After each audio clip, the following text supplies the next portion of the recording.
claw the inside of my skin, unfamiliar words banging within the empty spaces of our memories. I inhale the dark, cold, and ugly, and my heart crawls into spring. But we have held the whole soul of the earth in between our fingers. Daydreams of midwinter, the embraces we remember, timid and hopeful, fearful and magnificent, our arms wrapped around wars and oceans of great significance that root in the waves of our longing. The many moons of our blossoming, a courage that smells of millennia's rising again and again. Survivors of steel and concrete again and again. Mortal and tender again and again. Brilliant and stunning again and again. Endowed with the power of life, the human form, I am charged with the task of making sure our sisters and brothers and family are warned that there must be room for new life. New forms of existence and new heights. Consider the breaking of the seed and its desire to be right. In order to start all over again. In order to start all over again, I, a poet, take to paper and pen in hopes that you will hear me. In hopes that you will see me, in hopes that you, that I, that we might remember. Venceremos. Seremos el nuevo pacto de la tierra. Viento que lava la pena con misericordia. Viento que cosecha llanto y semilla, lluvia que lava la pena con misericordia, fuego que invita a la promesa de la muerte, nueva vida. Ven, seremos. Come, we will be victorious. We will be the new covenant of the earth, wind harvest of tears and seeds, rain washing shame with mercy, fire inviting the promise of death, new life, come and become victorious. Again and again and again and again. Ometeo, Dios nanseu, gracias. Gracias, familia. And I give thanks for the memories that all of us hold, that we come together and share, and for the healing of ourselves so that we can be better relatives to the plants who have carried us through into the land that always loves us more than we can imagine. Thank y'all for that time. Mateo, thank you so much, hermana. Thank you so much.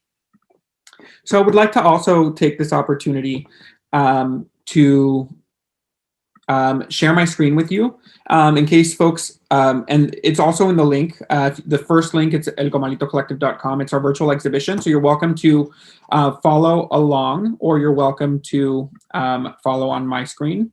But if you click on the link, it'll take you to this virtual exhibition here. And then if you scroll down, this is where you can donate to the Sigorte Land Trust for the Indigenous Ohlone people here in the Bay Area, or we encourage you to donate to the Indigenous people of the lands where you are visiting from. Aquí está también el link si gustan donar para las comunidades indígenas Ohlone aquí en el área de la bahía, o si están visitando de otro lugar, para que puedan también donar a las comunidades indígenas de donde nos estén visitando. And then if you click on the Enter Exhibition, si le hacen clic aquí, van a entrar a la exhibición, que se mira así. So you can just double click, and it's pretty intuitive. You can use the arrows left or right to navigate the space. Pueden utilizar las flechas aquí abajo para navegar el espacio, y si hacen clic en una de las piezas, por ejemplo, esta es una pieza de Daniel Suárez, Floreciendo, y si le hacen clic en la I, if you click, this is a piece by Daniel Suárez, Floreciendo. If you click on the little I information icon, it'll tell you the medium, if it's for sale, and any additional information that the artist has provided. So it's pretty intuitive. Feel free to follow along. And as the artists who are speaking share, I will be sharing and navigating the gallery to those pieces. So thank you, Erika, for setting the tone and intention for the artist talk. And at this point, I did see Crystal Galindo. Crystal, would you like to start us off and share a little bit about your work? Okay, yes, I would love to share. So, hello, my name is Crystal Galindo. I was invited by Edgar and Abel to be a part of this show.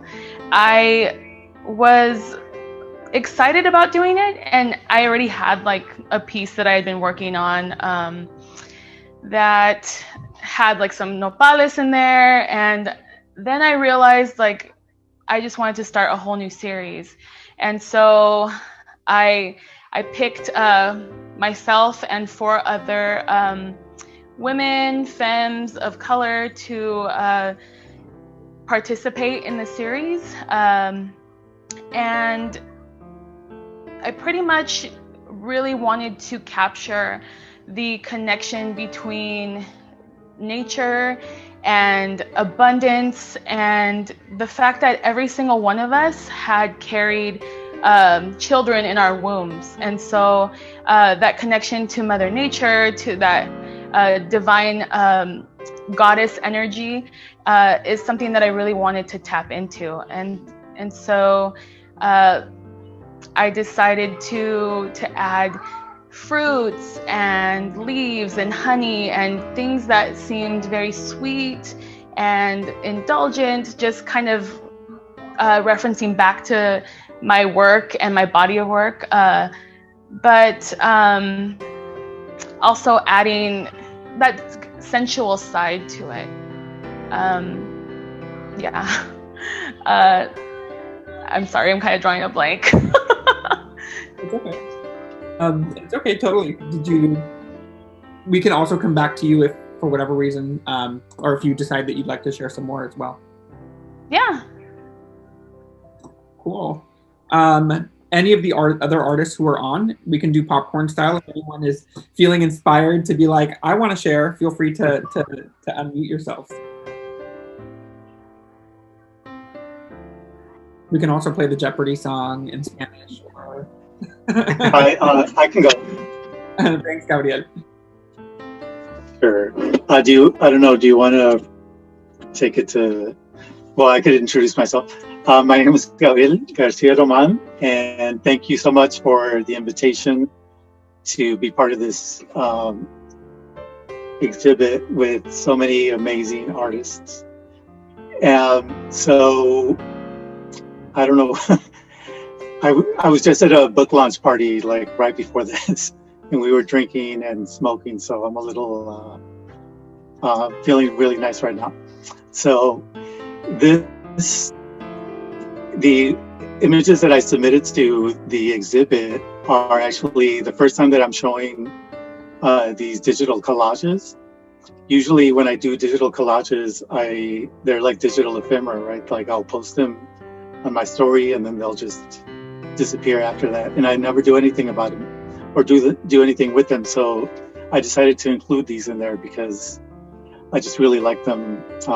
And I think the 3 pieces, they're self-portraits with me in nopales. And so I usually work in portraiture, and nopales usually make it into my embroidery. So I like to play with that imagery specifically. Specifically, I mean, because I'm from Zacatecas.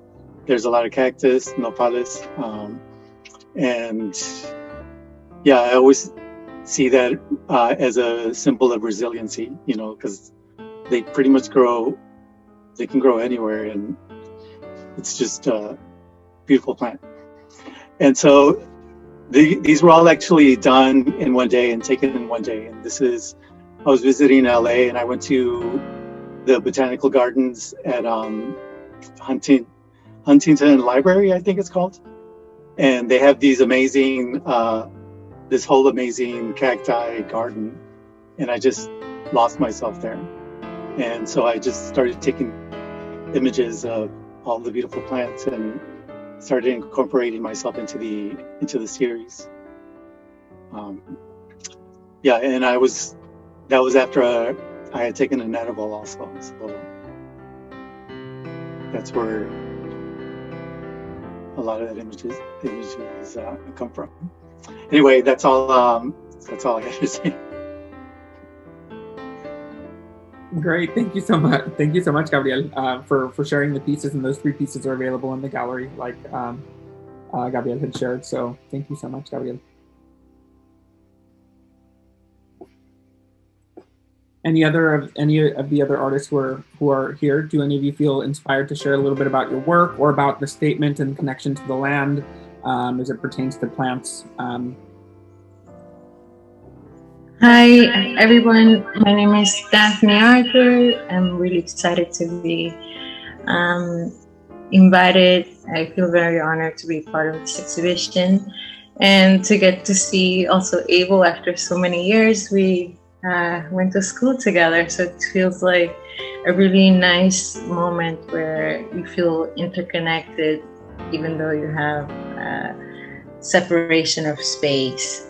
And for me, you know, in general, the work relates to ideas of kind of reconnecting with my heritage and ideas of history, especially being an individual from the diaspora. Most of our stories are lost or erased or manipulated through like the dominant historical capital H history in terms of like what narrative gets told.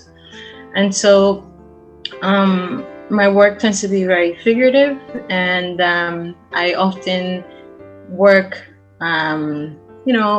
I kind of like work backwards. Sometimes I ask family members about a specific moment or event in the life, and then that takes me to other kind of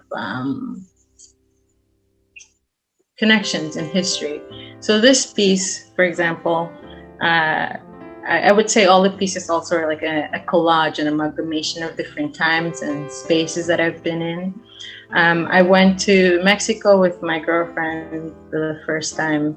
It was like last summer, and we ended up going to a few places, but this was in Valladolid, and we got to see a lot of the cenotes, and I was just kind of perplexed by just the history of the cenotes, like how it was created millions of years ago because of the meteorite, impact, and how that really kind of allowed an entire civilization to kind of grow and have water accessible, especially in a space that is not so, you can say, a little bit landlocked. And in the process, what was really amazing was this ideas of ritual. So when we ended up going to visit the cenote, it was nighttime, and I was perplexed by the kind of dramatization of light. They had beautiful lit spaces, and I took a lot of photos, but what kind of drew me was allowing the shaman to kind of give honor or do a ritual for us to be able to kind of enter into the sacred space. And in that process, I kind of began to understand a little bit more what the cenotes really were like. It was like kind of entering into another dimension, and where you almost experience gravity in a different way. It's almost like things are flipped upside down to some degree. You have the trees are on top, but then you have the roots kind of coming all the way down, and you sort of encapsulate it into like timeless space. And I took a whole bunch of pictures, and then I had that in my mind, and I decided to create this piece.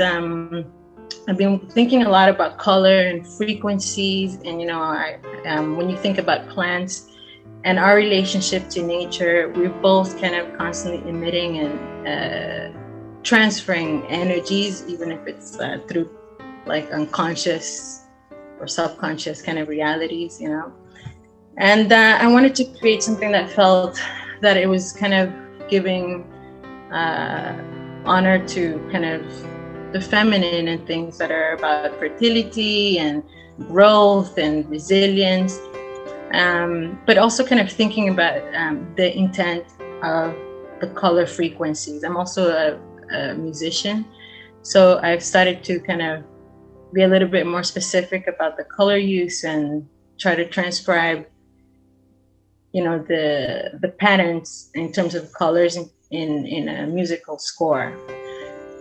So it's like a weird way of, again, thinking about vibrations and stuff.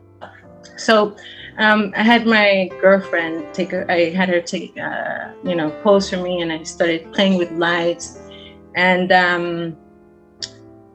just kind of like sort of, becoming really kind of engaged in this way of like creating myth out of nothing. Like sometimes I love the idea of storytelling and how that just kind of allows you to kind of reimagine new possibilities. And for me, the idea of like plants is, it feels the same way. It's almost like, I think about, let's say, like the mycelium that are under the earth, and there's like this idea of interconnectedness. So like something that weaves things together. Nature kind of has a way of like kind of creating a safety net for everything to sort of like be able to keep functioning. And it functions whether you realize it or not. And I was wanting to create something which I felt like you can be sort of imbued in this space. It was sort of welcoming to be in, and like, there's something also that's kind of scary about nature too, right? It's just not like all peaceful, and it's always like this space of contradictions that I think functions a lot in the work. So there's like life and death, there's color, and then there's also kind of like a gravity. And so these are some of the things that I was sort of thinking when I was creating this piece, and I found that it had a lot of things that were resonating in terms of like the concept of the exhibition. So I was really happy that you guys you guys added this into the show. Thank you so much, Daphne. Did you want to take a couple of minutes to talk about your other piece? Sure. So the other piece is called Riders, and I did this one in 2019. And often what I do too is I do like a little bit of like when you write with the flow, I don't know what you like, creative writing based on the work that you make. But this piece was in relation to ideas of cowboys.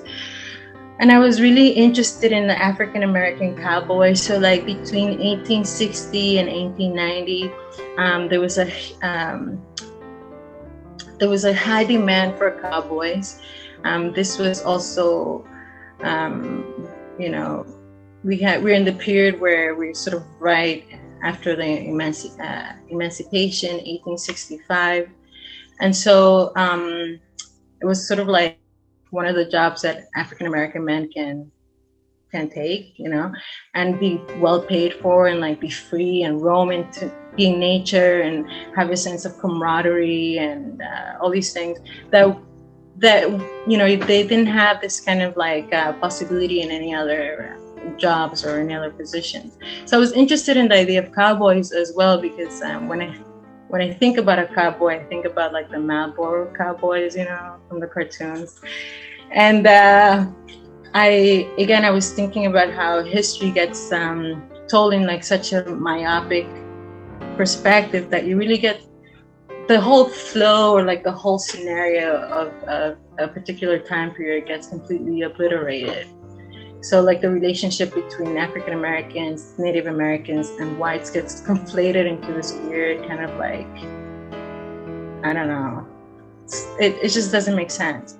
So for me, it was like a way of like really being able to kind of explore that history, and again, kind of the relationship of these individuals, seeking this idea of freedom, because for me, like a cowboy just kind of is like the epitome of somebody who is extremely courageous. They take all these risks, not only to like take, let's say, 3,000 herds of cows or cattle from, let's say, New Mexico to South Dakota. You have people like Nat Love is like an example, and so you see the bravery of it, but also I'm interested in like the sort of everyday relationships, like the everyday decisions that we make in order to kind of just live, and how that almost to some degree is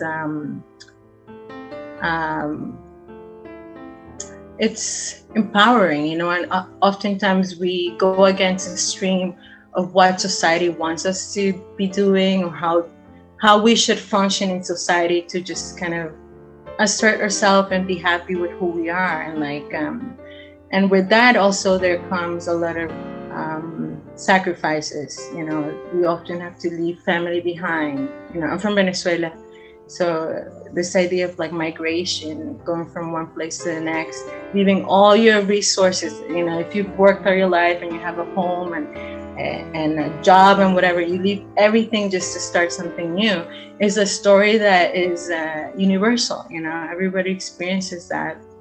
And this idea of freedom that's always a stake of sacrifices. So that's what this piece is about. Beautiful. Thank you so much. Thank you so much. Thank you. If any of the other artists are inspired, I know that I saw Carlos Martinez and Emilia Cruz is on. I also saw Josie. Could I say something, Edgar? Yeah. Cool.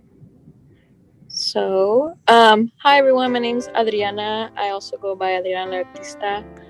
And I am a graphic designer. So a lot of my work I do is digital. And my piece in this year's show is titled, "If You Plant the Seed, That Seed Will Grow." And it was inspired by a lot of different factors in my life. The person who is in the portrait is a good friend of mine since I've known since high school. Her and I were in the same AVID class, and she's currently a teacher, and she teaches elementary. I think she teaches 4th grade, and I really wanted to do a portrait to kind of say thank you to educators and like essential workers, and she let me create this portrait of her. And what I like to do is I like to really gather images of the person who I'm creating, and she sent me a picture of her with her students, and it looked like she was kind of like counting marbles. And I quickly thought of this quote from this film titled Precious Knowledge, which I'm sure some of you have seen. It's definitely a film that was shown to me in one of my Chicano Studies classes when I was in college, and it always kind of stuck with me, and I always kind of like to revisit that film whenever I just kind of need inspiration. And in the film, one of the teachers who teaches the Raza Studies classes at Tucson, Arizona, he brings up the concept of chinachli, and he says this quote where he says, "If you plant the seed, that seed will grow."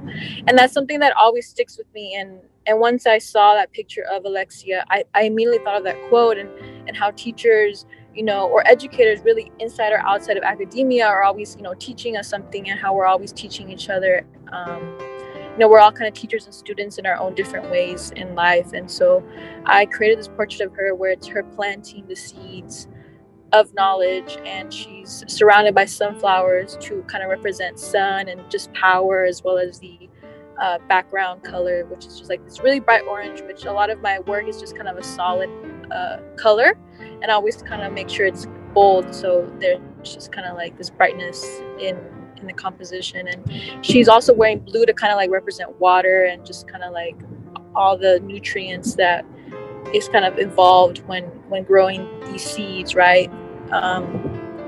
And yeah, so it's pretty straightforward, but I think it was just really me thanking people like her and educators, again, whether inside the academia or outside in the community, who are really making effort to make sure that they're passing knowledge to the future generation, and just sharing with each other the importance of community and just kind of like really capturing what we need to know to survive and really move forward in the future. But yeah, I want to say thank you to everyone, and thank you, of course, for letting me be part of the show. It really means a lot, and I'm really excited that we're all here and seeing this together. Yay, thank you so much. Of course, thank you. Thank you so much, Adriana. Yes, and this piece is powerful, so thank you for sharing it as well. Edgar, I can go if you want. Sure. Whenever you're ready. Hey everybody, my name is Julia Van. First off, I just want to say thank you so much to Edgar and Abel for putting on this beautiful exhibition. It's an honor to be a part of this show with such amazing artists, and to be able to do something virtually, because I think within this past year during this pandemic, we've all been quarantined, of course, and creating so much art, but we really haven't had a proper way to show our work and do it justice. And I think this show really is something special. So I really appreciate you guys. Also, quick shout out to my partner, James. It's his birthday today. So yeah, yay for birthdays. Anyway, so my work, I'm trying to think. My work generally deals with exploring my identity, being of mixed race. I'm Portuguese, I'm Black, and I'm part Native American. So I have all these factors that I find myself kind of bouncing around and exploring my roots in history in an introspective way from all sides. And the one common denominator that connects all of them, simply put, is nature. My connection to water is really important to me. I am an ocean dweller, I surf. Pretty much all of my art at this point for the last 10 years revolves around water. And emerging from that, I then discovered that it's just beyond water, it's nature. So my exploration of plants has been an ongoing theme in my work, and just connecting all those pieces together. That's what I'm, I guess, set to explore for the rest of my life, being an artist and dedicated to. In this painting in particular, Reflection, it's more water-based, but I include a floral print and flowers behind this woman. I guess I'll just break it down and explain the painting. So this is a part of time where I was really going through a lot of self-exploration, kind of hitting that point. You graduate from college and you just don't know what to do, and everything that led up to that point it kind of goes out of the window, and you're really set off to truly live. So this shows me kind of sitting in the water, but there's no reflection, and as I really can't see myself and see where I'm going, I still have this presence of the water grounding me, keeping me at peace, keeping me still, keeping me afloat. And from that relationship and that connection to water, the plants come into play, with me emerging from this state that I'm in. And no matter where I can really see myself going, I know that I'm blossoming and I'm growing, and I'm rooted within the water as a plant. So if you want to go to the next piece, I think let's do the pink one. Yeah, that one. And it's really interesting. While I was piecing all of these works together to submit in the show, I didn't make these simultaneously, one after the other, but they all kind of interconnect in a way and create a story. So this piece represents more of that same theme of what I was talking about in the first painting, but on a deeper introspective level, where we all have a shell in a sense. Our physical appearance is one thing, but deep down inside, I feel like us as human beings, we are always forever blooming and blossoming, and thriving with abundance inside of what we have and house in our spirit. So I wanted to convey, beyond this harder edged surface that we all carry to some degree, we're just flourishing on the inside. And that's something that society, the world, the motions of life, wherever you go in life, nobody can truly ever take that away from you. And then if you want to go to the next piece, Metamorphosis.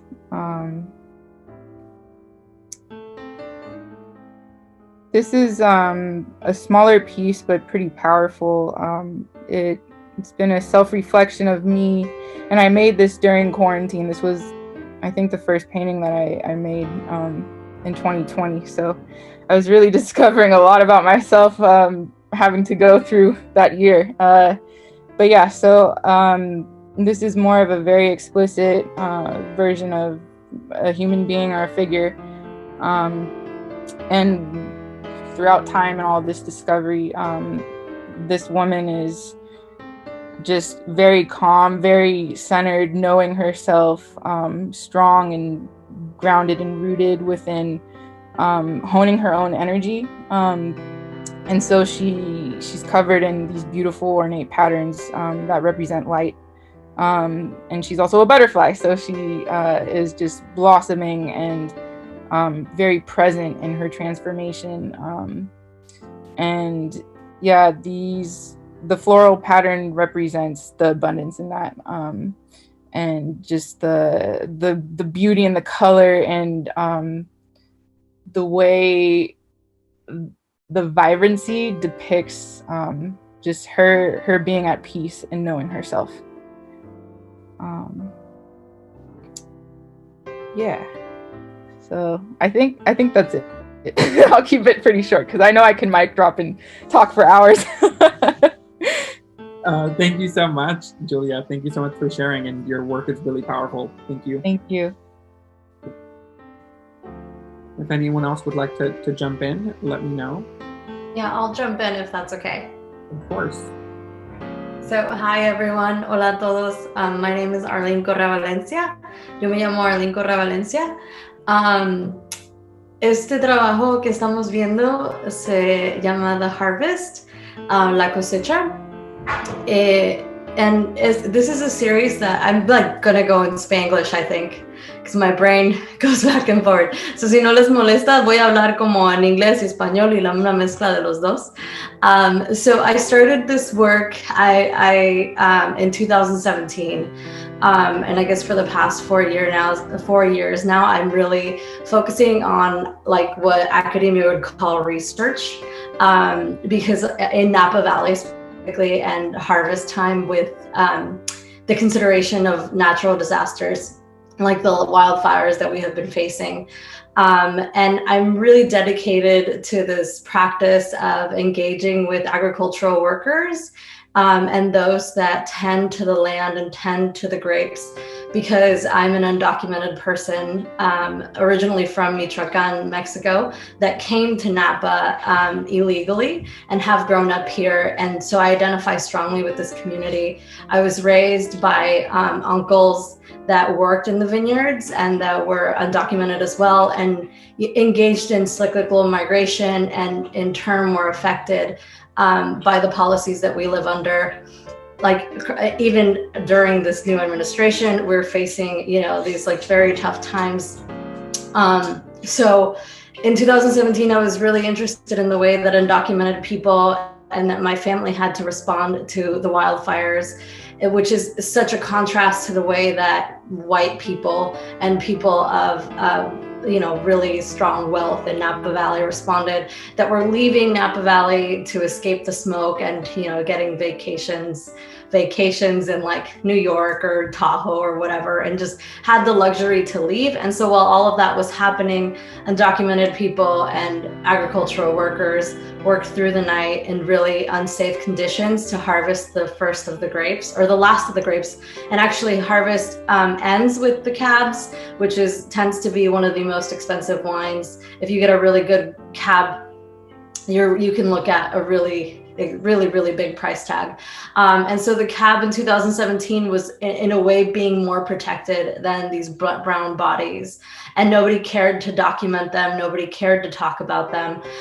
So this was the first painting that sort of started series and my exploration of color, and the way that the plants had this glow of red and yellow, which I think are reminiscent of the cycle of life and death, and taking into consideration the fiery sky. And if any of you were in the Bay Area at that time, it was such a drastic moment to experience how fire can overtake our landscape and how it can quickly take control of our shelter, of our entire lives, of our bodies, of our lungs.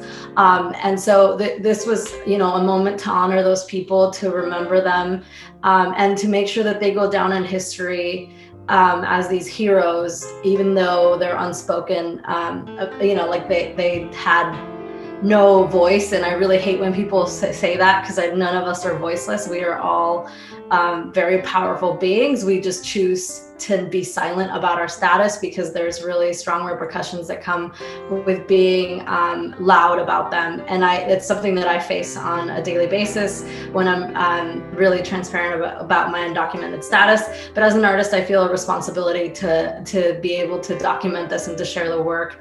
And it feels really exciting to be able to continue this work. This work actually led to my hoodie, which says "We are not invisible, somos visibles." And I was, if you want to move on to the other harvest painting, my hoodies in 2020. So last year's harvest, I was able to take my hoodies out to the vineyards. And while I was doing this research, I was able to connect to people and to actually have something to give them instead of just going in and dropping, even though I grew up in Napa and I feel very connected to this community, I still felt like I was dropping in and extracting an image or extracting something. And I wasn't totally sure that I was even, worthy of receiving their message and their love. And so this year I came with hoodies and I empowered my community to be visible and to share their stories. And whenever I work with these folks, I make sure that they give consent. And even though their images are very obscured, and I work with this darkness that is made up of the colors of wine to hide them in a way, to protect them, but also to bring light to them and to have them shine in their neon vest. And to be remembered. And so this is from 2020, and I continue to do this work. I'm really happy to share that, the more the social media and media have been involved in this climate crisis, there has been more attention to undocumented agricultural workers. And so that's something that I'm really excited about, because I feel like in 2017, I was speaking to a void and I was like shouting from the rooftops, like, somebody look at these people, and nobody cared to look at them.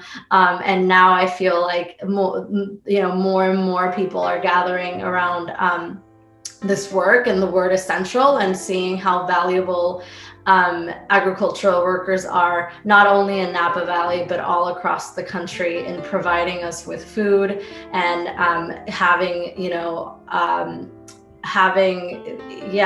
the resilience to be able to work through conditions that are extremely unsafe and totally unfair.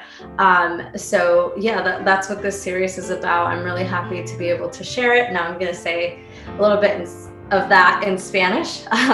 So esta serie empezó en el 2017 cuando yo, como una mujer indocumentada que vine a los Estados Unidos cuando tenía 3 años y crecí en el Valle de Napa, noté que durante los incendios de 2017, la gente indocumentada como mi familia y la gente que trabaja en el field tuvo que reaccionar muy diferente a los incendios que la gente blanca que viene con mucho dinero y mucho poder. Mientras ellos estaban saliéndose del valle para buscar aire limpio, la gente del field tuvo que trabajar más difícil, más rápido y más fuerte en circunstancias que eran muy peligrosas, porque la calidad del aire estaba muy, muy fuerte y no se podía ni respirar.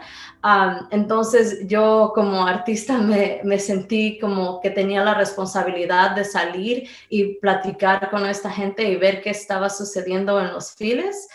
Entonces salí y tomé fotos como referencias, y luego pinté estas obras de arte para recordarlos a ellos, para compartir con otra gente lo que en realidad sucedió, porque hoy en día hay mucha gente que dice que lo que sucede. Y creo que Edgar y Abel compartieron un artículo conmigo donde la gente en Napa específicamente quisieron decir que ellos nunca pondrían a sus trabajadores en estas condiciones durante los incendios, y se me hace tan estúpido que no solamente los dueños de los viñedos, pero todo el valle quiera esconder las condiciones de labor que han proveído para que esta gente trabaje, también con un salario muy mínimo. Entonces, para mí ellos son como los héroes más grandes, no solo de nuestro valle, pero también de todo nuestro país, porque ellos nos dan la comida que tenemos en nuestra mesa hoy, mañana y por siempre. Ellos hacen el trabajo de no solo crecer, pero también cosechar nuestra comida y nos mantienen vivos.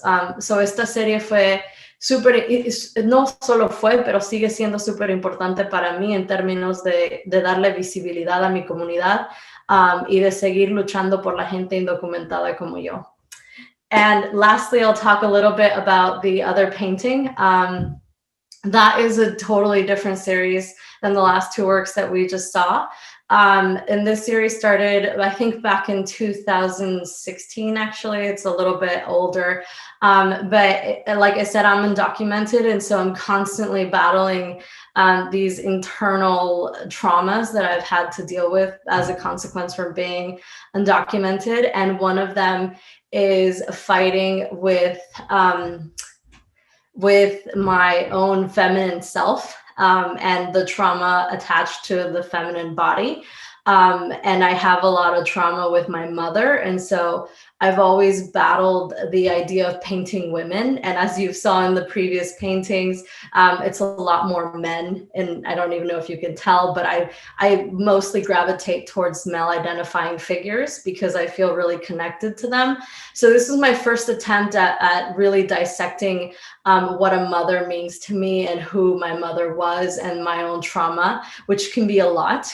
I actually painted the entire painting with oil paint, and it had a background, it had a face, there was a full fleshed woman there, and I absolutely hated it. And I didn't know why I hated it. I just know that I knew that I couldn't look at it because it just brought me to tears. And so my friend Duke Riley in New York suggested that he's like, just erase the whole thing, get rid of it. And I was like, you're crazy. I just labored over this painting and I like really care about it. And it's about a woman. And he was like, no, just get rid of it. And I thought, okay, if I'm going to like erase it, it has to be with the color white, because whiteness and capitalism and white people in general have led me to not only be in this economic status, but in this legal status, and they're the controlling factor of why I'm still undocumented, even though I've lived in the United States for 24 years. So I took the color white as the symbol for colonialism, and I erased everything that I hated about the painting. But one thing that had to stay was the food and the fruits that were being provided to me as the artist in front of this painting who was making it. And I realized that there's a really strong relationship to mothers in terms of being fed, because not only, and regardless of the trauma that I have with women, as a child and as a fetus, I was being fed by this beautiful body that had the power to bring me to earth. And even though my childhood wasn't perfect, this woman kept feeding me and kept providing for me.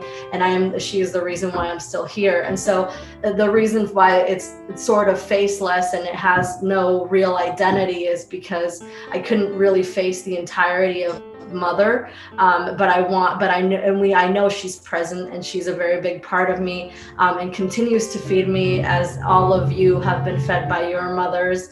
And I also, it really played a huge role in the rest of my work in understanding that as undocumented people and mothers and migrant mothers, we become these figures that are constantly changing. And when we think of the speed of light, it moves so quickly that you almost don't see something.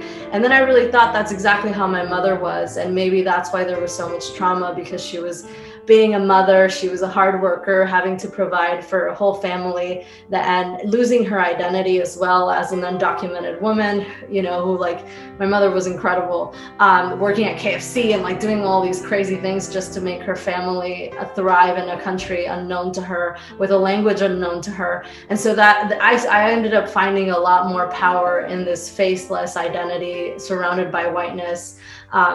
So yeah, that's what that's about. And thank you so much for sharing this space with me. I'm gonna cut off now because I feel like that was very long, but thank you. Thank you so much, Arlene. That was really powerful, and thank you for sharing your story también. I know that it takes courage, and we always try and create a safe space for folks. But I know that it's always so empowering to hear. So thank you so much for sharing. If any of the other artists who are on feel empowered, I do see a lot of you on, but I'm trying to be respectful of boundaries in case folks are being shy. But if anyone feels like they would like to share. I can go. Thank you, Carlos. Hi, everyone. First, I just quickly want to thank both of you, Abel and Edgar, for hosting this event and inviting me to participate. It's a great honor, quite honestly, because I've followed both of your careers for a while now, and so it means a lot. I guess just talking about all of the pieces that I have in this show, obviously they have plants, and they're a celebration of my roots that go back to Afro-Mexico. So my mom's side is Afro-Mexican and my dad's side is from the indigenous side of Oaxaca. And growing up, I never really had that much of a connection with plants up until I was later into my teens. And it wasn't until when I visited Mexico, and I think it was about 21, that I really started to see the connection that my family had and the community had with plants. We didn't see it as an obstacle where we had to cut down any sort of vegetation that would grow around our house, but a resource to beautify our homes, to sustain us, and to also clothe us. And even my great-grandmother, she was a natural doctor, so to speak, like a witch doctor. She would use herbal medicines, and I think that carried on to, she passed that down to my dad, where he studied horticulture in Mexico. And yeah, it's just my work is a big celebration about being brown, but then also honoring my indigenous and Afro ancestors as well. It's every painting, it shows divinity, and it shows a prayer, quite honestly, about how divine our brown bodies are and how celebrated we are. Growing up, I didn't feel that up until I was, well into early adulthood, and to kind of step into that power is you can't really go back after that. And so what I try to do with my pieces is celebrate brown bodies regardless of gender, and honor the ancestral knowledge that has been carried down to me. So like everyone else in this exhibition, I have it in my blood. Thank you so much, Carlos, for sharing. This is one of Carlos's pieces here, and then Carlos also has this piece here. And don't feel pressured, Carlos, but if you would like to share about any of the pieces, feel free to. Yeah. So this one is it's called Divine, and this year, in the beginning of the pandemic, I started to really fall in love with that word, because I think it fit really beautifully with how I felt and how I felt about my black and brown siblings. And I was really captivated by, funny enough, Catholic imagery. If we see like these paintings, these statues, and these altars, they're adorned with crowns and halos, and something that would equate and would show an obvious level of divinity and importance of that icon. And so what I wanted to do with, and I'm still working on, a series sort of that plays into that, is I wanted to put people that look like me in those sorts of positions, but not sticking to any sort of belief. But so in that painting, I'm holding, it's me all of them are me. But in that painting, I'm holding what I consider to be the most beautiful flower in the world. It's my favorite. It's the bird of paradise. And I have a halo behind me and just these wings that are sprouting from my head. And that was actually the first painting where I put these ideas together, and I'm still figuring it out and the perspective, but it's an evolution. And yeah, that one's very near and dear to my heart. I think that was the beginning, looking back. Yeah, I made that in the beginning of the pandemic. So I had a lot of time to work on it. And we can go over to the next one. That one, it's an interesting story also. I did that one right in the beginning of the pandemic. This one is titled Oblivion. And it's kind of interesting looking back on it now. When I first started it, it was a kind of a sad painting, quite honestly, because when we first were beginning to lock down and shelter in place, I feel like a lot of us in this room feel the same way, but we were kind of like faced with our own mortality and like, danger. We didn't know what was going on. There was a lot of fear. And in that moment, I thought of the word oblivion. And that word really stuck to me. A lot of my paintings are just driven by words or just ideas. And you can kind of see that the person or me kind of fading away. So it's not like my whole body is there. I'm kind of like disappearing. But what I kind of like was grappling with was like, what's going to happen once I'm gone? Whether if it's through the pandemic or whatever, like in X amount of years. And the thing that I found to realize was nature is going to continue to evolve. Plants are going to continue to grow. Animals are going to continue to evolve. And those are the things in that painting that are whole. But I myself am not, because I think even though we're here, we're alive, we're thriving, we're very finite human beings. And that's what I wanted to represent in this piece, was that nature rules all. Nature is continuing to evolve, and nature's going to be there even when we're not. So the plants that we have in our homes, the trees that are outside of our houses, they're going to be there. And so long as we protect them, of course, obviously. That was the major thing about that piece. And now looking back, I started it in a very dark place, but it brings so much joy to me now. That's so powerful. Thank you so much. Thank you. Would any of the other artists who are on like to share? I can go too. I'm just a little shy, but I can go. Thank you, Josie. Which piece would you like to start with, Josie? We can go with the personal growth.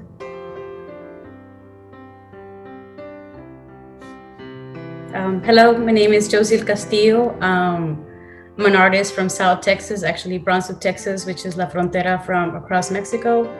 A lot of my work deals with my identity, being Mexican American. My parents were immigrants from Mexico. I was born here in the States. I also, my work is on the body, right? The female body, and learning to accept myself as I am. And also living with anxiety, something that I've struggled for years. And I think making work kind of has let me understand my anxiety and a little bit better. Sorry, I get nervous. So this work I recently completed in 2021. This is a self-portrait, a nude self-portrait. And a lot of my work also deals with self-portraits, some are nude and, very, very raw. I think, like people have this misconception that I'm very confident and that I'm very like, I'm very insecure about myself. But I think painting myself in this way has helped me understand myself more, not just like, as a person, but like just really what I'm going through, It also has been like a way for other women to feel represented. I know the plus size thing, I've never felt like I fit in with the plus size, because plus size girls look a certain way. I don't look that certain way. You know, I got lonjas, I got all this, you know, I got all that. And so painting my body, my brown body, with all its imperfections, con toda la celulitis, con todos, like, you know, just the way I am, like I felt like it needed to be seen, not because I'm seeking attention or because I'm confident, but because it's just like, you know, as artists, we're always, you know, como se dice, like what's happening around us, that's what we're depicting, you know? So I felt like I just needed to, you know, be doing work like this. And with the plantitas, I've always been surrounded by plants growing up with my mom and my grandma. But lately, I guess with the whole pandemic, I went hard with the plants. I mean, I started like, they became like my little friends, and I had more time at home. So I was learning how to take care of them, because before this, I always had like succulents and they will always die on me. So it was so sad. But being, you know, at home during quarantine, like I was doing my research, what to do, how to take care of them. So I saw a lot of reflection through that, through plants and myself. You know, I'm learning to take care of my body, and as I'm taking care of my body, you know, I'm also taking care of like my mental health. So I saw the reflection with plants, you know, like, you know, the certain waters go this way, or certain lighting, or certain, you know, like even pots, you know. So I saw that like similarity between plants and my body. So I'm attached to, like, not attached to, but I've just grown to really love plants and all types of plants.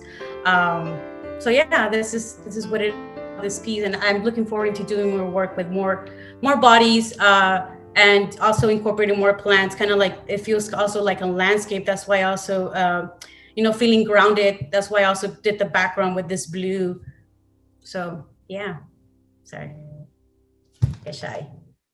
I don't know if you want to show another one, maybe the one with the aloe vera. That was also a recent one.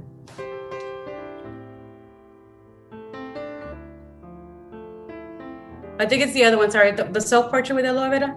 Oh, I'm sorry, with the aloe vera. Yo entendí la guayabera. I'm like... I'm glad you recognized it.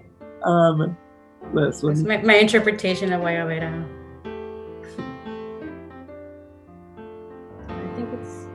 Not this one?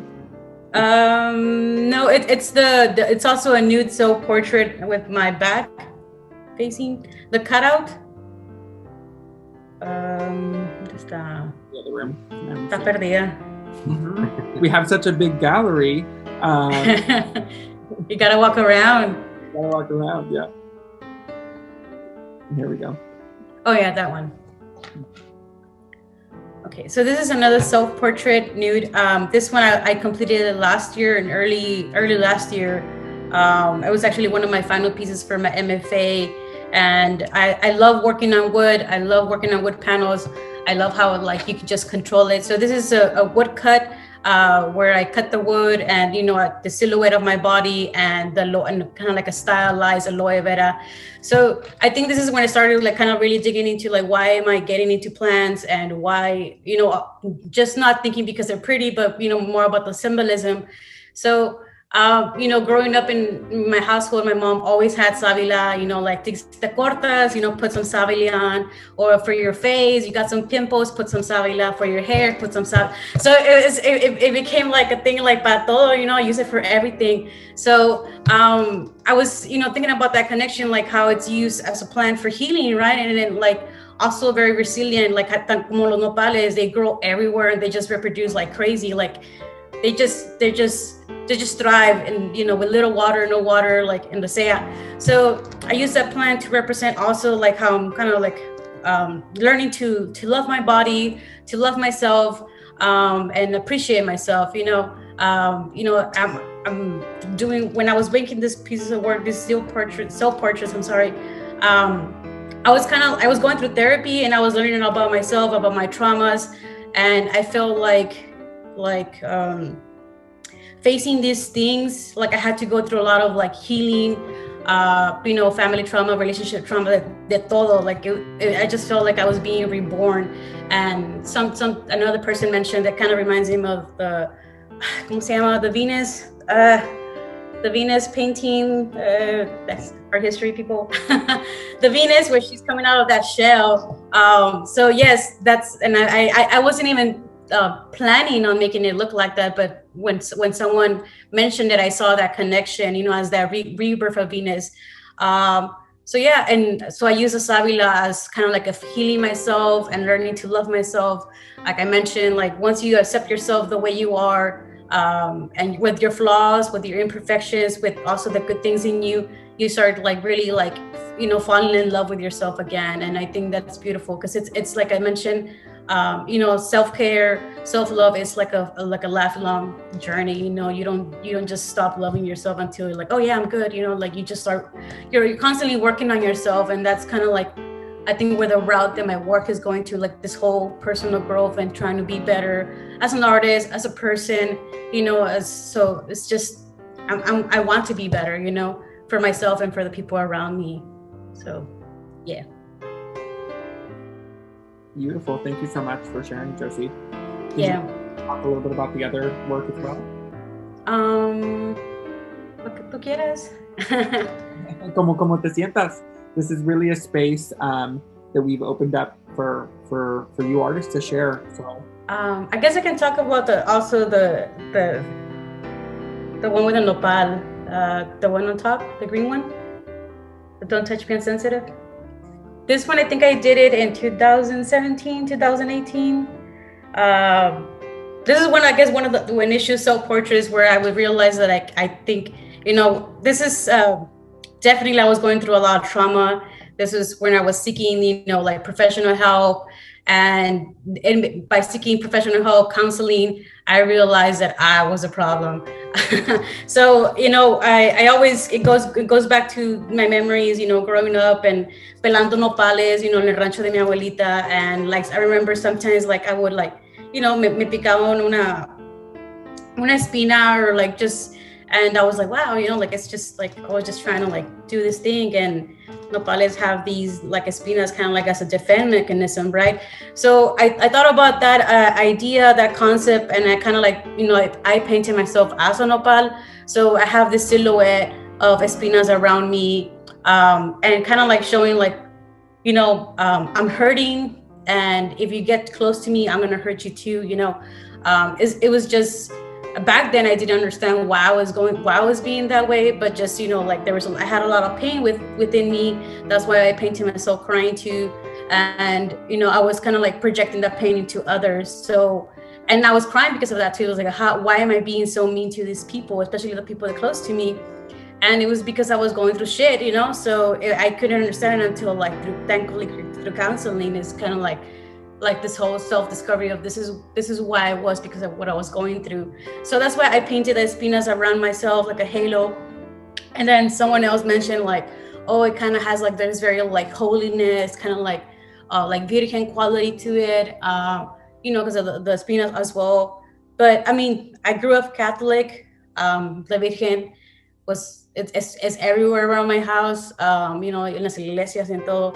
So it was not my intention to look like her, or like, it's just the way I grew up. It maybe subconsciously, it kind of like, influenced me somewhere, somehow like that. But yeah, that's it. thank you so much. That's really, really, really beautiful, really powerful. And there are a couple of other pieces of Josie's, so I'll just briefly share those as well. So this is another one of Josie's. Yeah, the value. Yeah, go ahead. No, you're fine. No, do you want? No. Do you No, want? I'm good. I think I was like, I think I said a lot. I was like, no, yeah, cálmate. Yeah. No, at any point you feel inspired to share a little bit more, feel free to. But this is the other piece of Josie's. Thank you so much, Josie, for being here. And you can also hear an artist talk that Josie just recently had on our Instagram page as well. So feel free to check more of Josie's work out there también. In terms of other folks who I saw on the call, and again, no pressure if folks are not feeling like they want to share, but I saw Emilia Cruz, Desiree Thomas is also with us, and then Cristal Galindo did share that she wanted to circle back. So if either of the three of you powerful mujeres would like to share, feel free to I can go. Desiree, thank you so much. would you like to start with one piece over the other? We can go to the one you're going to now. Great. I mean, they both kind of have the same thing going on. All right, so hello everyone. I'm Desiree. I'm here on the East Coast in Charlotte, North Carolina. Basically, the pieces that I submitted they all kind of have the same subject. You know, I deal a lot with like race and sexuality. And a lot of them have like, there's more than those two that I submitted, but they have, you know, plants in there and the bushes to ground them all and to kind of give them all like I guess a leveled playing field, I guess. So with the one that you are on now, Pious, a lot of my pieces, I actually get inspiration from like conversations. It could be, you know, photography or pretty much anything. And a lot of them, I don't start with the face. Sometimes it may be the hands. Like I might be like, oh, wow, this person's hands are really cool. Let me, I don't know, capture it, you know? And that's kind of what happened here. I really liked someone's hands and took a picture of them and then painted them. And it was kind of the same thing with my other piece, Blow. Like it was the hand that I actually really liked, and then everything else came after. But I don't know, like for me, I just like to keep like my characters or what have you in their own little mystical world. Because I don't really see a lot of, or at least, you know, growing up, I did not see a lot of like people of color or Black people or anything in art. And I didn't really know of any on top of that. So I wanted to just capture that in my own work and stuff like that. So this is the work that I submitted, and then the other stuff that I have are basically for like this show that I was actually supposed to be in last year. But the pandemic, you know, cut that swiftly. It was actually supposed to be in like March, and then it got postponed to September, and then it was like, okay, 2021 sometime. So luckily it's gonna be next month, but I've had all this time to like you know, keep figuring out what my style is, you know, scrap ideas. I'm literally still painting the series. It's been like 11 months and I'm still painting. So we'll see what happens. I plan on being done with it like this weekend. So we'll see.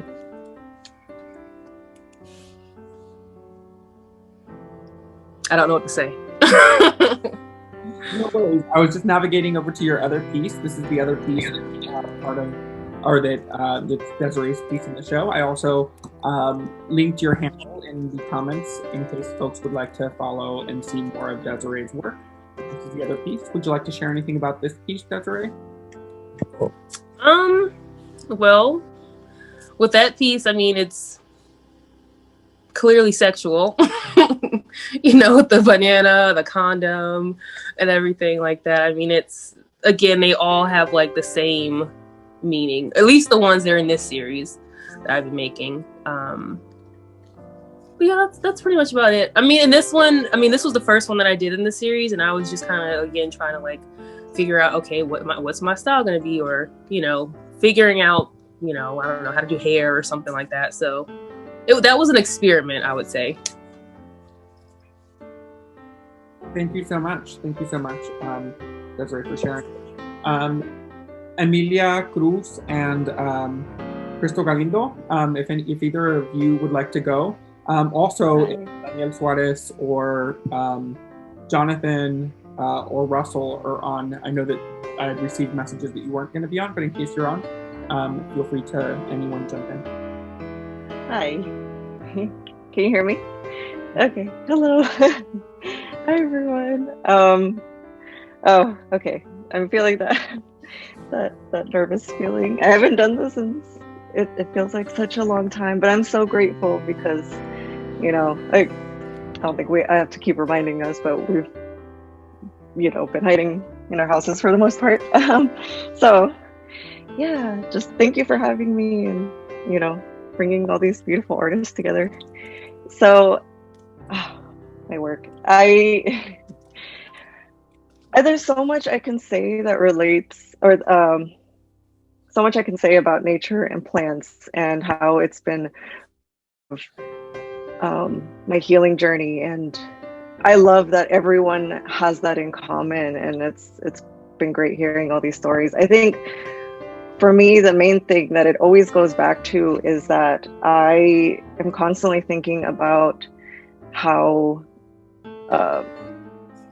the concept of growth, how, you know, plants are always growing. And a lot of you spoke about how, you know, you may not have the green thumb either. I had that same problem. I was constantly just getting frustrated because I would kill my plants. And I started noticing, though, in that while, you know, as horrible as that might have been, I was able to learn why I was killing them. Like, once it happened, I was like, oh crap, you know, what went wrong?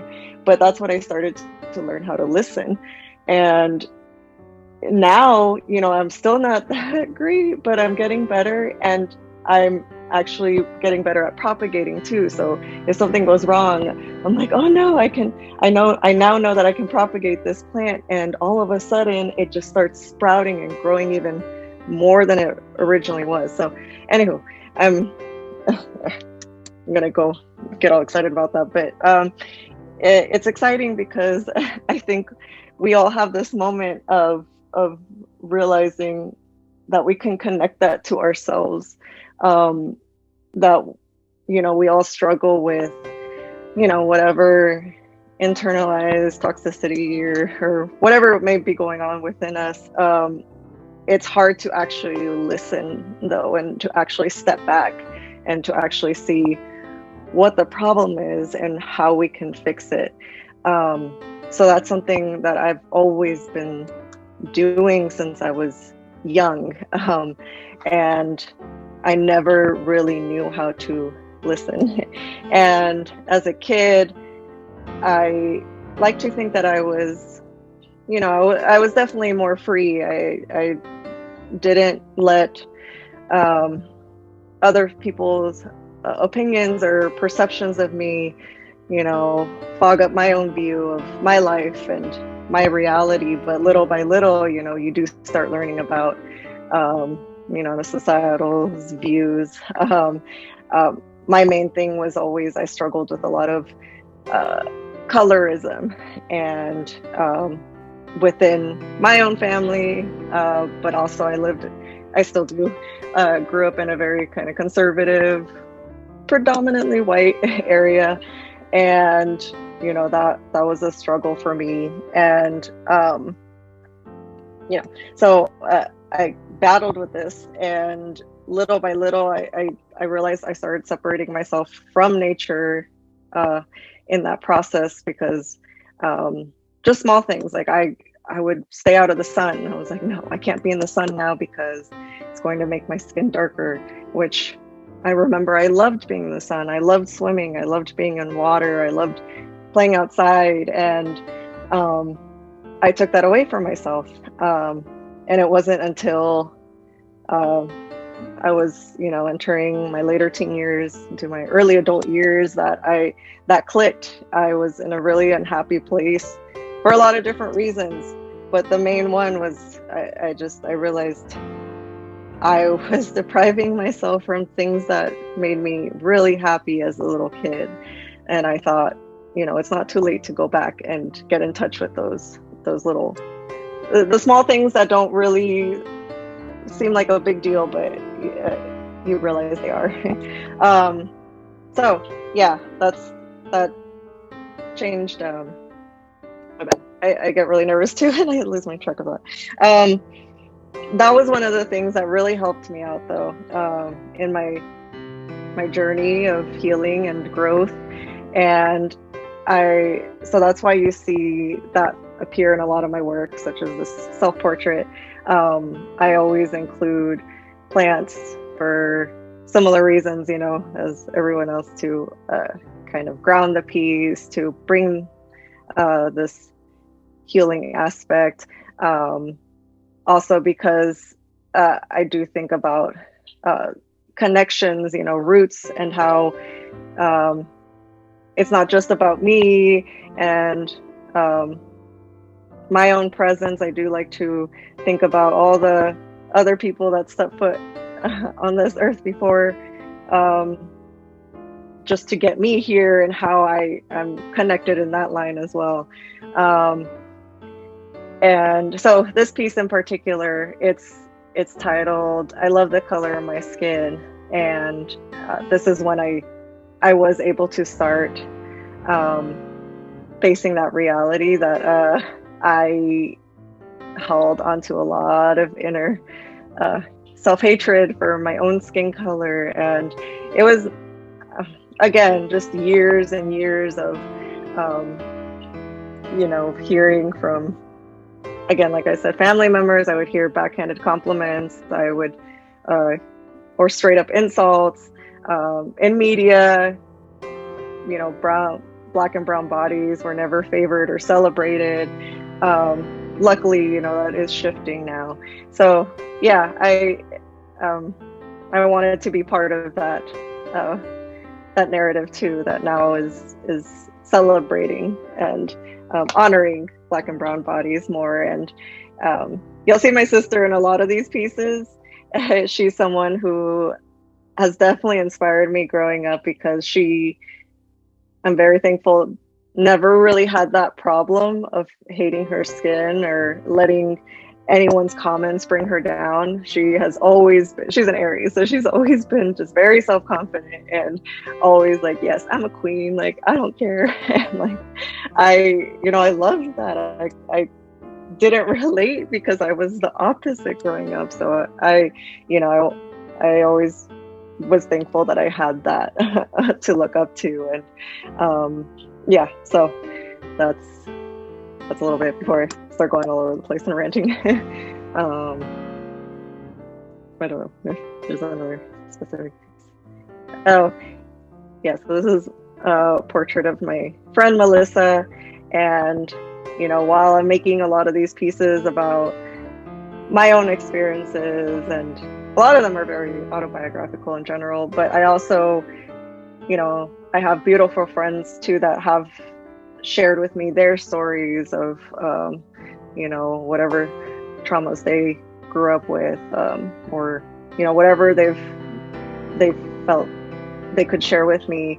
I wanted to honor that and, put them in these places that I always imagine as kind of these dreamlike, scenarios, and, all of which are usually in nature, because I just feel like that's such a safe space for people of color to go to. And yeah, I don't know. That's, you'll see that a lot in the backgrounds, my pieces. Thank you so much, for being here and for sharing. Yeah, thank you for having me. This other piece, I don't know if you would like to share. If not, I'll just share with the audience that this is also the other piece that's illustrated by you. Oh yes, so this was a newer one. I think, I'm losing track of my years now. I don't know if did I finish that last year or 2019? I can't remember, but it goes with this whole, this one's titled Self-Love Journey. And I've been putting in a lot of work these last few years. Like I said, I don't think I really had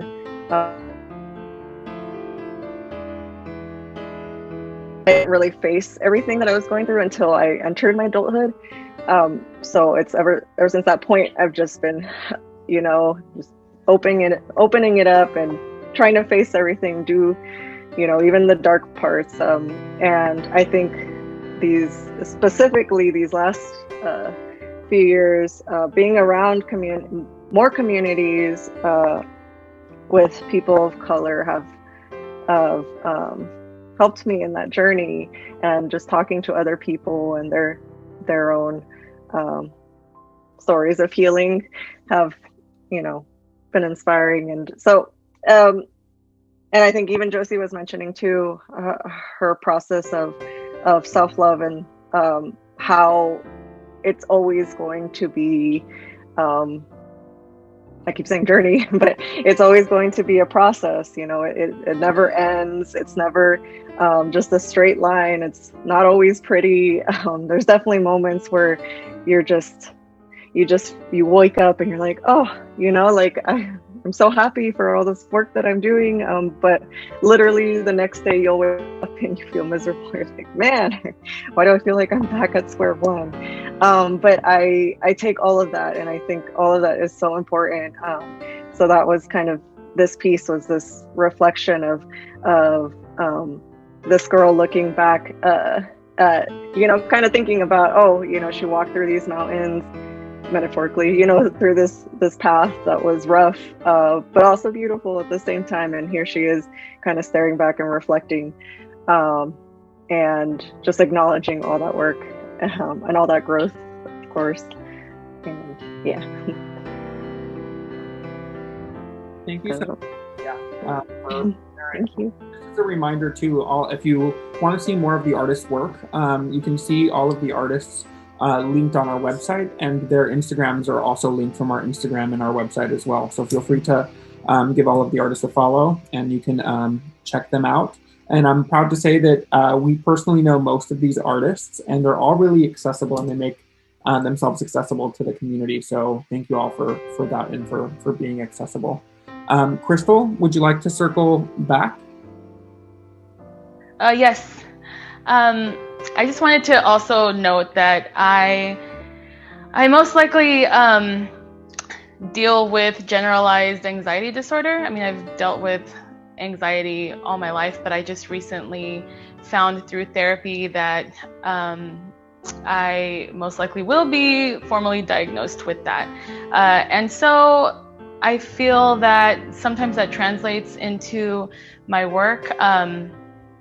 I also wanted to note that it's been such a beautiful experience to hear all these different artists of color just really acknowledge and share the bond that we have, where fine art didn't really have a place for us. I mean, I talk a lot about it in my talks and online, where I just started to create with my paintings a world that where I would fit in, you know, where I could celebrate myself. And through that, I started to be able to connect with other brown mujeres and people who, you know, felt represented by my artwork, and really just branch out in that way of celebrating, you know, our bodies, and women and femmes of color are my focus. And so I don't know if everybody knows, but I recently, in the last few months, moved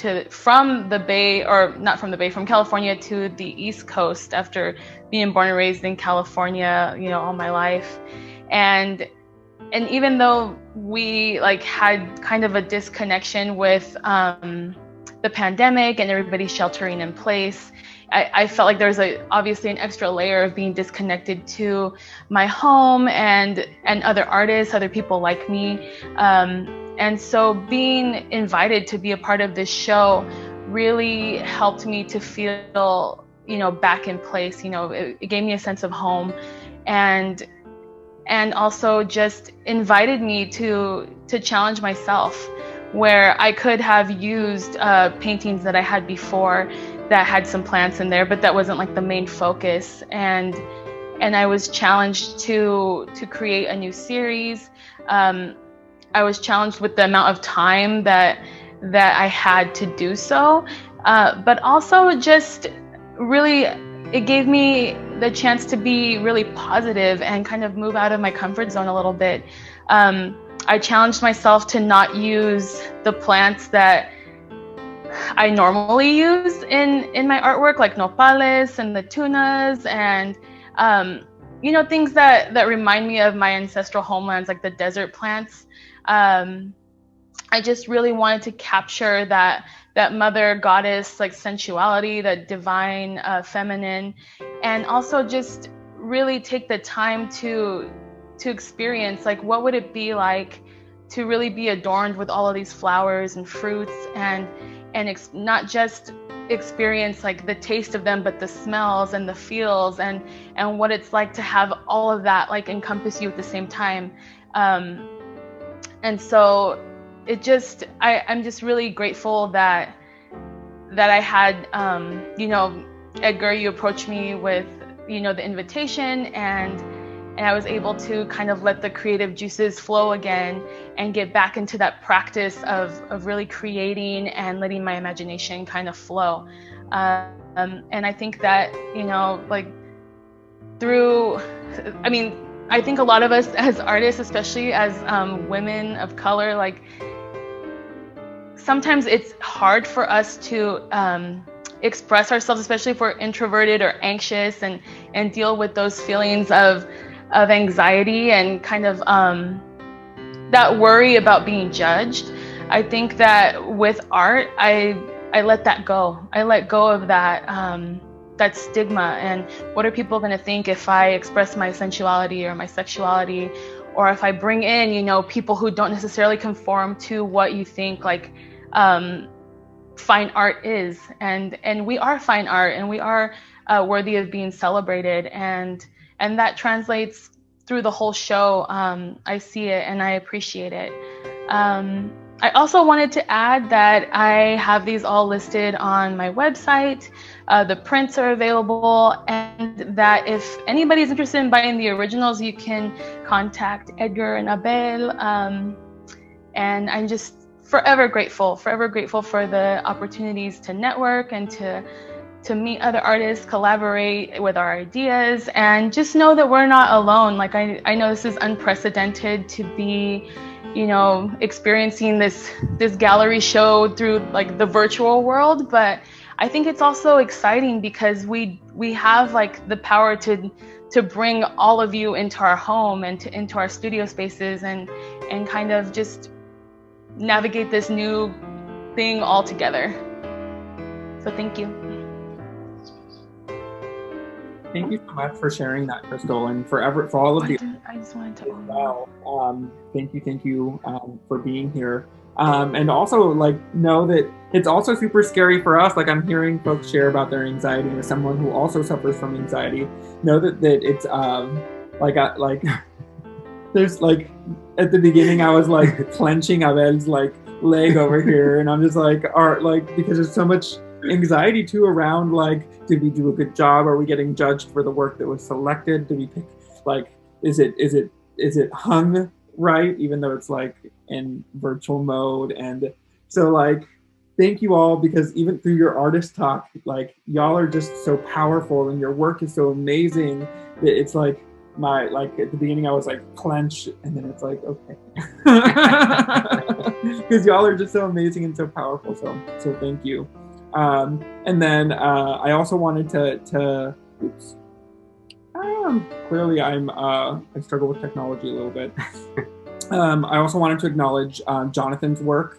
Again, he's not able to be with us, but Jonathan Hemmelberg did these pieces. Russell P.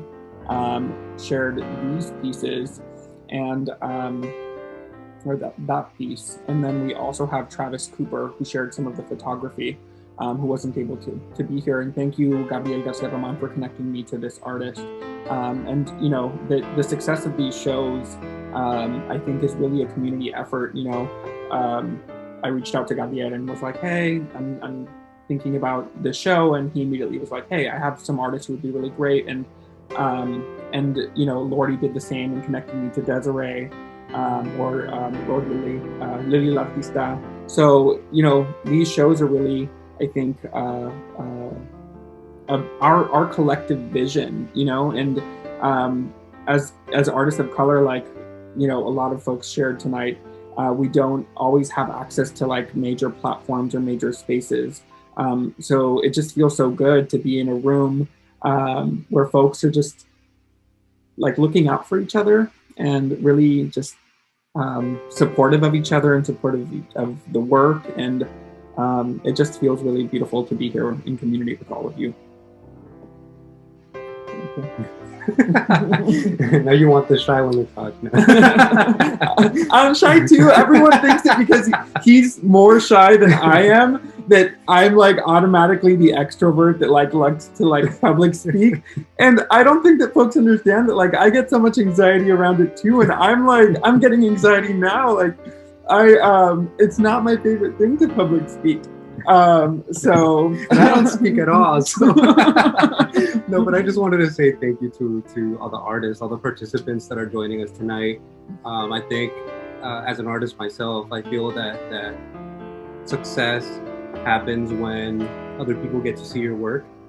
Unfortunately, we don't get to be in the same physical space, but I feel that it is important to acknowledge that space can be created even if it's virtual, and that our stories do overlap, and that there are very specific narratives that need to be told that only an individual can tell, right? But at the same time, to find that commonality within all of our stories, and to also just to acknowledge that just because we're in a pandemic, that doesn't mean that you need to be productive. To also understand that it is a very hard time, right? And that it is okay not to be producing work in a time that you feel anxious.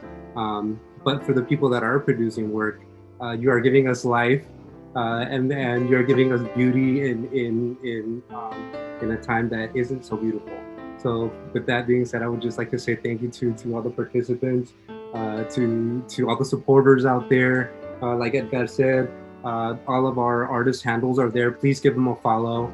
The way that you can support artists is by following their work. If you have the means, purchase their work.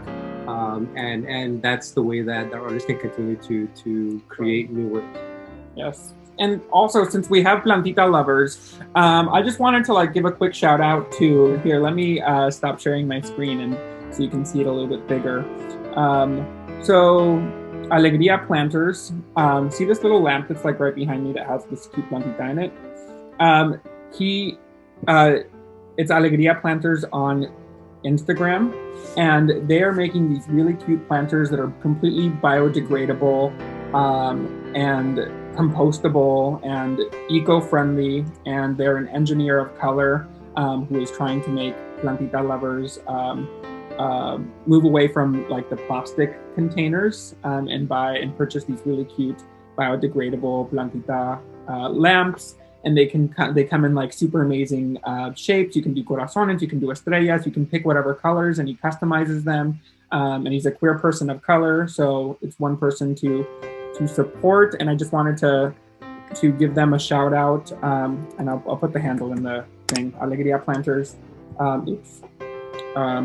Because yeah, he's doing something really, really awesome, and I encourage that we continue to support Black and brown content creators who are using plantitas, art, and products. So support Black and brown businesses, artistas, content creators who are using plantitas, and thank you all for being here tonight. And unless anyone has any closing remarks, thank you so much.